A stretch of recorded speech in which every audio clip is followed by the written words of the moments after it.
Hi, welcome to LP health and wealth అండి. నేను మీ లక్ష్మీప్రియ కాలవేటి. నేను హెల్త్ అండ్ వెల్త్ అడ్వైజర్ నాటి. మా చిన్నత్తయ్య గారి అనారోగ్య కారణంగా నేను ఎన్నో హాస్పిటల్స్ చుట్టూ తిరిగానండి. హాస్పిటల్ వాతావరణం అంటేనే పట్టను నేను 7-8 years హాస్పిటల్స్ చుట్టూ తిరగాల్సి వచ్చిందండి.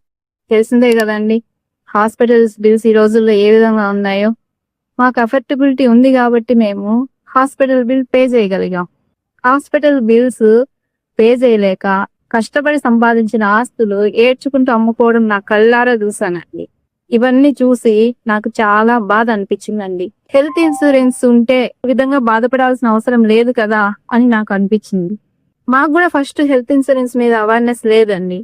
ఎప్పుడైతే మా అత్తయ్య గారి బిల్స్ చూసామో అప్పుడు నాకు కూడా హెల్త్ ఇన్సూరెన్స్ మీద ఒక అవేర్నెస్ వచ్చింది.